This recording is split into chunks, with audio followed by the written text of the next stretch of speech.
Hey guys, we're going to wrap up these articles with articles 4, 5, 6, and 7 all together. We should be able to go through them fairly quickly. We got a slide for each. Article 4 specifically deals with the relations between the states, how the states are going to interact with one another, how they're going to treat each other, make sure everybody behaves. So Section 1 establishes that each state has to give full faith and credit to any public act, record, or judicial proceeding from any other state. That means if you have a birth certificate from Connecticut, that the folks in Colorado have to honor that birth certificate just as if it were in Connecticut. So birth certificates issued in any state have the same validity in any other state. Marriage licenses, divorce decrees, death certificates, etc. In any decree, a judicial decree like a court decision, has the same validity from one state to the other. So that's an important distinction to set up right away at the beginning of our Constitution. In Section 2 of Article 4, this establishes that the privileges of citizens of all states are uniform throughout the country, that extradition requirements exist, the return of fugitive slaves.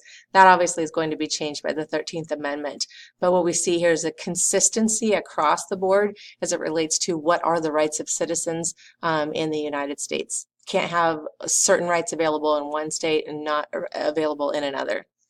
In Section 3 of Article 4, this provides for the admittance of new states. It establishes limits on how land for new states can be acquired, and it also protects federal lands. So keep in mind in the early stages of our country when new states are still being added, this is going to be an important piece of information to establish consistency in how those new states are brought into the Union.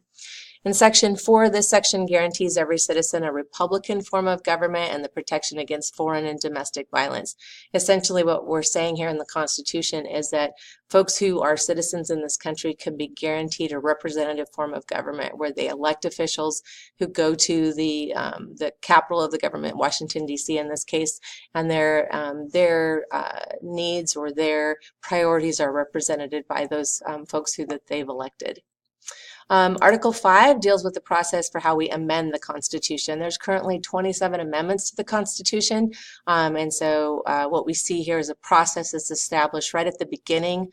The founders knowing that there is going to be a need for change, that things don't stay the same, and that there's going to be changes over time in perspective and priority.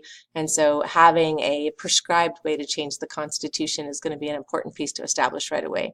So there's a couple of different ways that amendments can be proposed for the Constitution.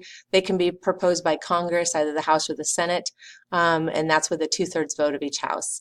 The amendments can also be proposed by national convention, and those national conventions would be called by Congress at the request of 2/3 of the state legislatures.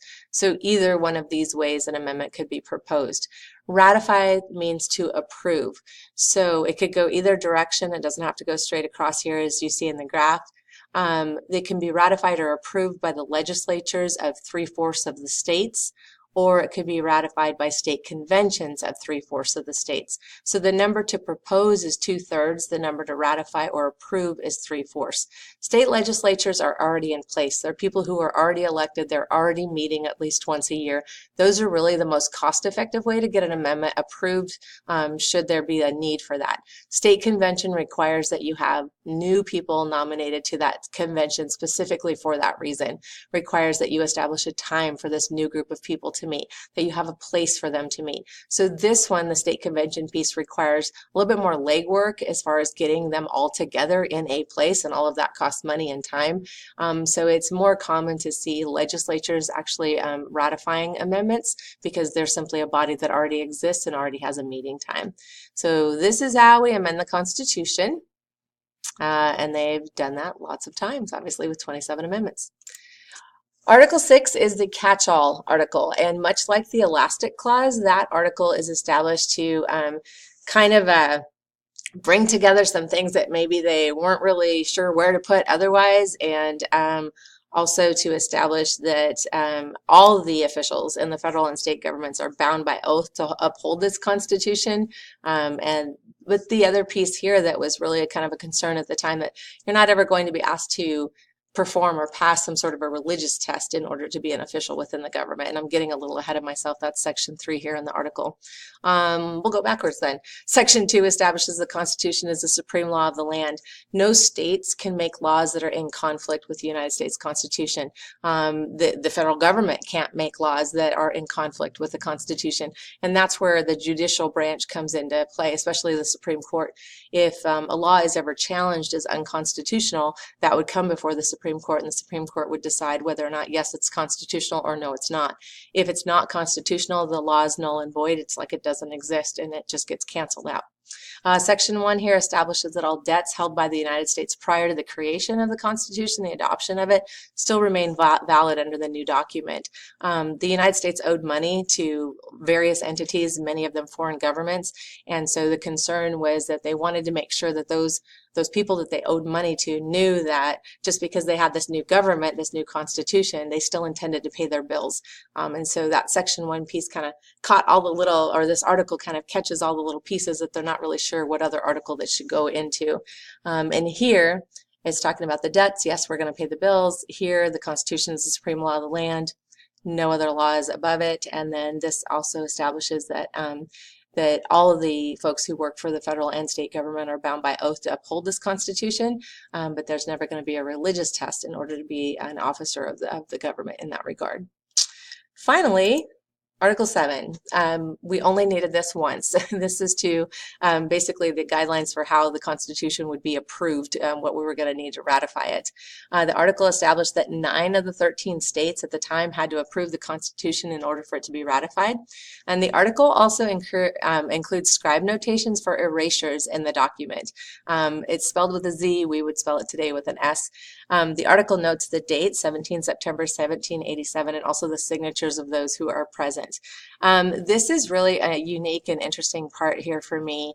The document was handwritten for obvious reasons because of the time. And so there are parts in the document where the person who's writing has to erase or line out or put other things in. And there was concern that someone might think down the road that perhaps the document had been modified without the approval of all those signatures on there. And so what they've done in Article 7 is actually made a little list of all of the places in the document where there's a line out or an erasure or something was fixed in order to sort of prove their authenticity, that yes, those folks do realize those changes are made in there and that they're assigning their names to the document regardless. It's just sort of a way of validating that those changes within the document are that the folks that are there signing it are aware of those changes. So it's kind of an interesting little addition there, a little side note that is kind of interesting to take a look at there. So there we go. There's Article 7. That's the last article of the Constitution. We'll take a look at another video at the amendments. Thanks for staying with me.